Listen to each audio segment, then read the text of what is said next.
საქართველოს თავის გეოპოლიტიკური მდგომარეობიდან გამომდინარე ძალიან მნიშვნელოვან როლს ასრულებდა აზიასა და ევროპას შორის დამაკავშირებელ გზაზე.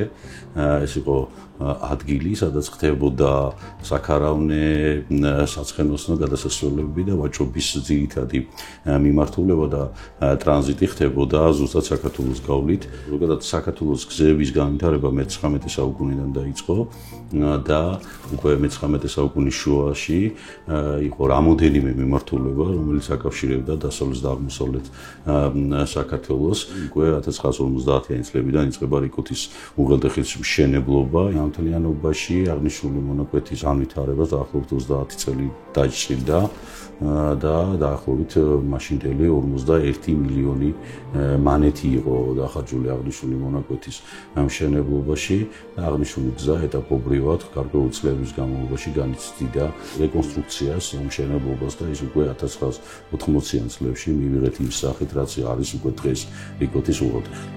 შემდგომში უკვე რიკოთის განვითარება აუცილებელი გახდა, ვინაიდან მოიმატა ინტენსივობა ნაკადებმა, სატრანსპორტო ნაკადებმა და ამიტომ გახდა აუცილებელი რიკოთის უღელტეხილის მოდერნიზაცია.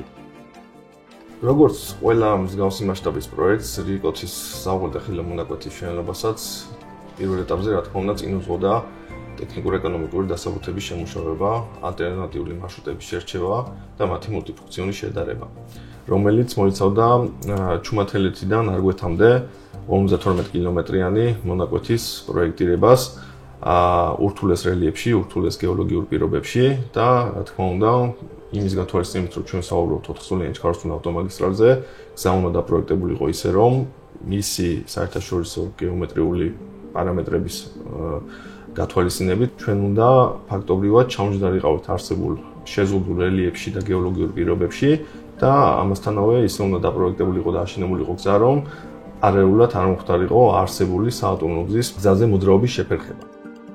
ყველაზე რთული ამ მონაკვეთში რაც არის, ეს არის 35 ფერდია. ეს ფერდები არის მოჭრილი იმ დროს, როდესაც თავდაპირველად გაყვანილი რიკოთის მონაკვეთი, მაგ დროს ფაქტიურად არ არსებობდა ეს ტექნოლოგიები ამ ფერდების დამაგრების და ამ ფერდების დაცვის იმ წესით, როგორც ეს ახლა ხდება, ეს არის თანამედროვე უსაფრთხო მეთოდები. ამიტომ ეხლა, როდესაც ჩვენ ამ გზას ვაკეთებთ, ანუ ძველსაც და ახალსაც, ეს უნდა იყოს ასევე უსაფრთხო. ეს რომ გახდეს უსაფრთხო, ყველა ამ ფერდზე გვიწევს შესვლა და ყველა ამ ფერდის დაცვა, გამაგრება.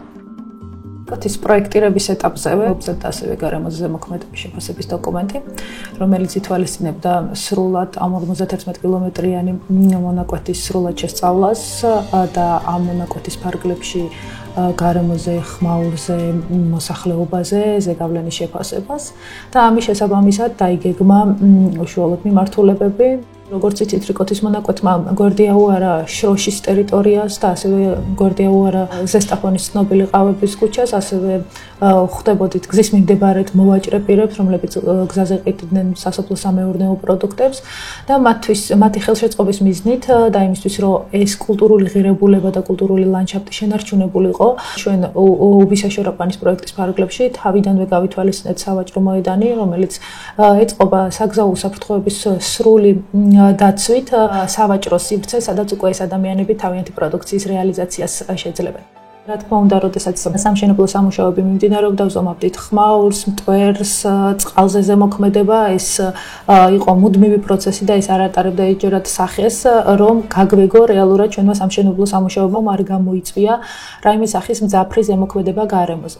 შესაბამისად, პროექტების მართვა ადგილზე ყავს გარემოსტაციის სპეციალისტები, ზედამხედველის გუნდში, კონტრაქტორის გუნდში, რა თქმა უნდა, ასევე ყავს ავტომობილო გზების დეპარტამენტში, რომლებიც მუდმივად იმყოფებიან ველზე და სწორედ მათი დაკვირვებით და მეთვალყურებით მიმდინარეობს სამშენებლო სამუშაოები. ყველა ამ პროექტს მოყვება ასევე საზედამხედველო საერთაშორისო კომპანიები. ესენი არიან ფრანგული, იტალიური, სამხრეთკორეული, თურქული კომპანიები, ძირითადად, რომლებიც ამას ყოველდღიურ რეჟიმში აკონტროლებენ.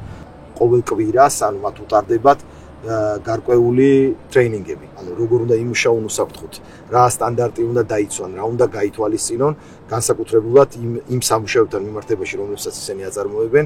მნიშვნელოვანი ნაწილი ის არის, რომ სააგზავნო უსაფრთხოების ერთ-ერთი ყველაზე მაღალი სტანდარტი არის განათება, როდესაც გზა გაიხსნა, ყველა მონაკვეთი იყო განათებული.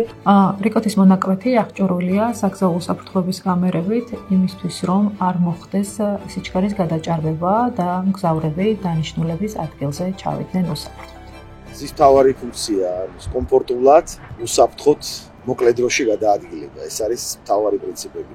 ზოგადად შეგვიძლია ვთქვათ, რომ რიკოთის პროექტი ეს არის საუკუნის პროექტი თავისი მნიშვნელობიდან გამომდინარე, სადაც შენდება 97 ხიდი და 51 გვირაბი ერთდროულად.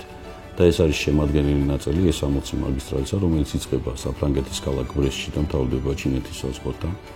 და ეს მისცემს ქვეყანას იმის საშუალებას, რომ საბოლოოდ ჩამოყალიბდეს სატრანსპორტო ჰაბად და შეიტანოს დიდი წვლილი ქვეყნის ეკონომიკურ განვითარებაში.